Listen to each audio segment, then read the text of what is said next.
Hello everyone, Luke for Smith here, and this is going to be a review on the Resident Evil 3 remake. I have just completed it I'd say about 20 minutes ago. I just completed it.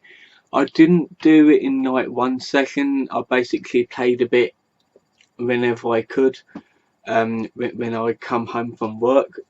So I like to take my time with things, have a look at all the details and interesting things with the game, and not speedrun it when I first get it. Otherwise, what's the point? You might as well enjoy games. That's the whole point of it. And then speedrun it once you complete it and got to know it. Anyway, I'm gonna do the elephant in the room and say yes, it is a short game. Not short, but you can do it in about 2.5 hours really. And that's not speed running it. I have seen speed runs of about just over an hour.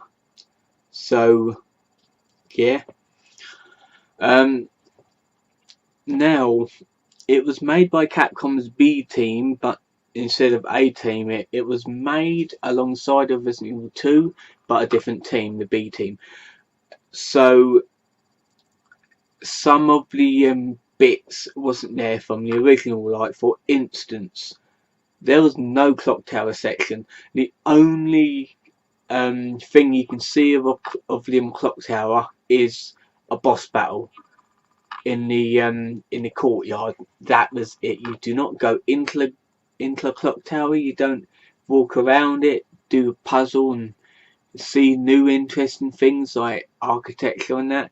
You just have a boss battle and then just move on, which I wasn't keen on that, as that's an iconic feature of the original, the clock tower. There was not the park or the cemetery there, or the graveyard. So no gravedigger, but I already knew there was going to be no gravedigger because it was confirmed. So that was unfortunate. Now the RPD section has been expanded, and you get to see what happens to Marvin and Brad in this one. You get to see what happened to them before they got infected, and how they got bitten infected. So that's actually good. It actually gives you more lore to the story. It also gives more lore to characters like Tyrell, Murphy, even though that was short lived. So I didn't like how they played Murphy. That was really short, to be fair. They should have given more of a plot line. But Tyrell had a lot more plot to him. Like there was more of him on screen alongside Carlos as well. The hospital section, that was great. They expanded that greatly.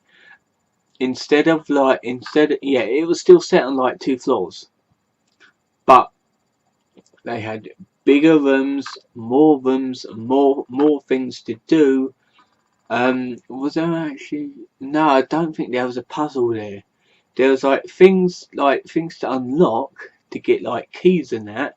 They even kept the little tape player that you have to use to open up the door, which was cool. But the extra element for that was you have to get a little cassette tape for it. That expanded it all, and that's one of the that's the one of the sections where you get to see the Hunter betas or Hunter alphas. I kind of forgot. They do have Hunter gammas in here in the sewer. The only problem is that only in the sewer, they're only sewer dwellers, but they can kill you with like one hit. They can just like eat you. And they're really scary and a lot more bigger and more ferocious. And there's a hint when it opens its mouth, just shoot the shotgun. I played unassisted, so it only took about 3 shots to kill it. So that was pretty good. The Hunter betas, okay, I'm gonna just call them Hunter betas. I don't know if they're Hunter alphas or betas. I'm really not quite sure.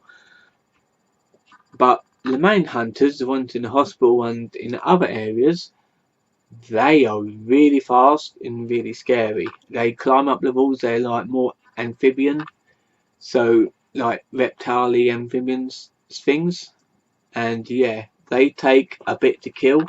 And to be fair, they're an easy enemy to kill. The only problem is they're so fast. They bolt out of the way and zips up all over the place.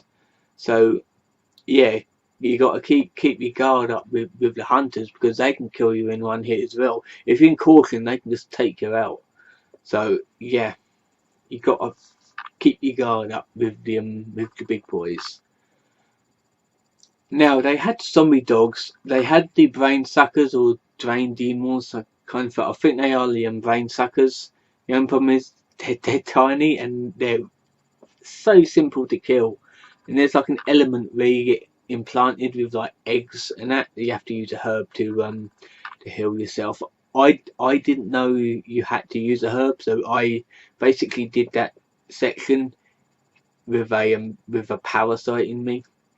So yeah, but when you complete that section, you'll automatically heal up anyway.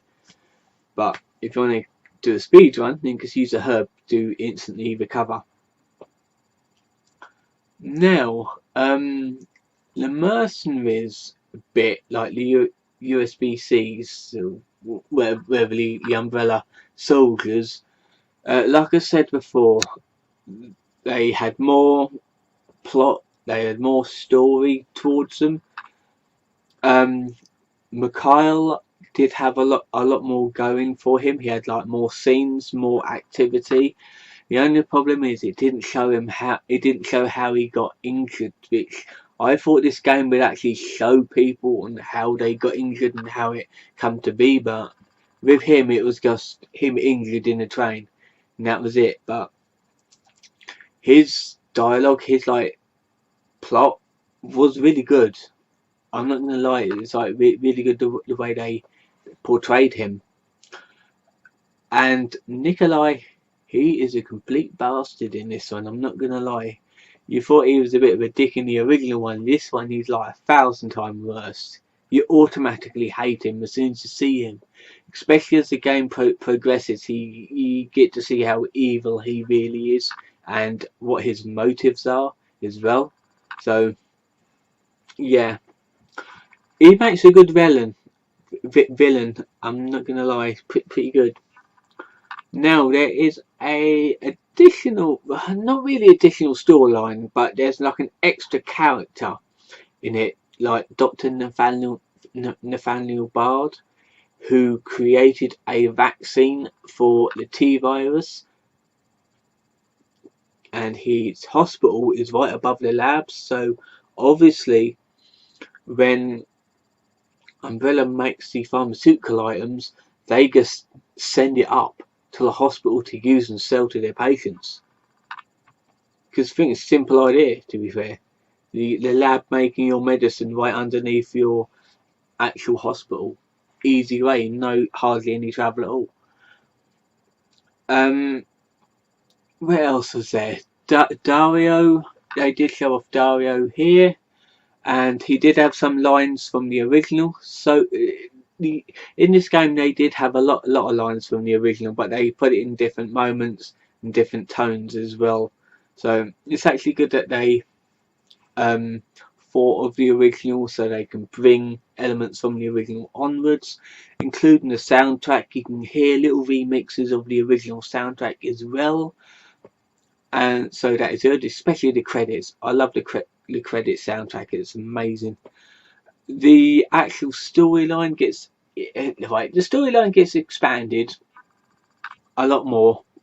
Like, instead of at the end trying to defeat Nemesis, the old plot is basically get a vaccine for the city and then destroy Nikolai and escape. So the vaccine part to save the city wasn't in the original. The only part of the vaccine in the original was in the hospital where you have to cure Jill. And yeah, she still gets infected by this, but in a different way. I'm not going to spoil that, but you're going to have to look at it for yourselves. There was a few other bits that I want to point out, but it might take some long, so I'm gonna do it really quickly. There are bobbleheads in this one. You shoot all of them, and you unlock something. The only problem is I have on my first playthrough. I do not do it 100%. I do it gradually. Like I still need to collect all the files. I've collected all the weapons and got the achievement, but I want to collect all the bobbleheads and all the files and see what all the bobblehead things unlock.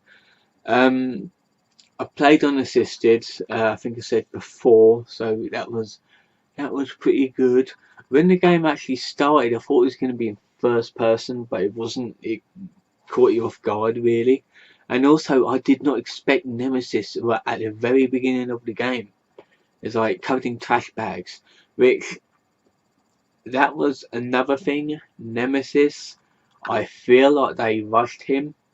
Like the first boss battle with him, the first proper one, he had like a flamethrower, and then like the second time with him, he was like a mutated dog beast thing, putting in mind of William Birkin's third or fourth, second from last form on Claire Scenario B's and A's playthroughs, putting in mind of that a lot.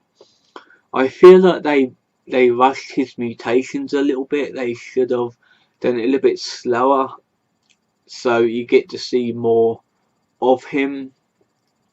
But unfortunately, the transformations was a little bit rushed, and I feel like the story was a little bit rushed as well. For what it was, the cutscenes were great though. The cutscenes were excellent, and yes, there's also QuickTime events in this one as well. Which it's not bad QuickTime events. It's actually quite good. It like teaches you to like play new elements. I mean, the original one had different scenarios to pick from, like QTEs. Well, that is a QuickTime event, but I will. But this one isn't select your own path apart from the end where you get to shoot carefully, but you don't choose your own path in this one. You basically have to like quick time event things to like survive. So there is that. The weapons in this one pretty standard, to be fair. If you're playing on assisted mode, you automatically get a assault rifle, which is good. That's a marginally original game. The soundtrack is amazing. Like I think I said before, I'm going to say it again. It's really good. The soundtrack is not bad at all. Quite nice. The environments were great. The only problem is, and as another thing, I kind of wish that they'd give you a outdoor section between each major place you go to. I mean, you do before you get to the clock tower section for the boss battle.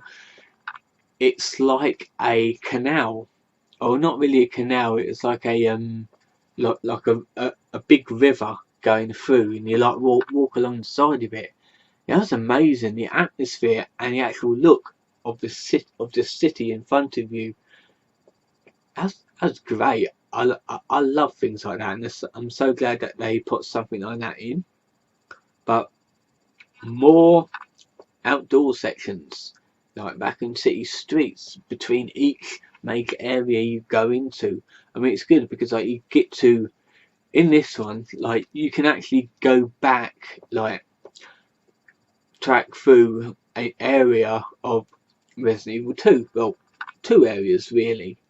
With the RPD, the RPD's been expanded as well because you have to go to the STARS office, and there's a lot more to do there, like unlock the weapons room and see two policemen getting killed, so you know how they got killed in the second game. Because you remember, the first half of Resident Evil 3 is set before the events of Resident Evil 2, and the second half is set after Resident Evil 2. That's how it goes. I think I'm going to wrap it up here because I've been speaking for way too long. I have completed it. Like at the beginning of this video, I will I'll put up a screenshot of my completion result. 6 hours something, not bad I suppose. Oh, I'm really tired to be fair. I'm gonna wrap this up really quickly. Yeah, it is short, not going to lie, but it is a good game. You should still play it, especially if you get Resident Evil Resistance on it. I'm going to be trying that next. So I'm going to be posting a review once I try the Survivors and the Mastermind. And yeah, definitely try it. Give it a go. You might as well, because it's like the immersive Resident Evil 3 experience. So yeah, I'm going to wrap this up here. Don't forget to like and subscribe. I really appreciate it. And tomorrow I'm going to have something different. So until then, see you guys.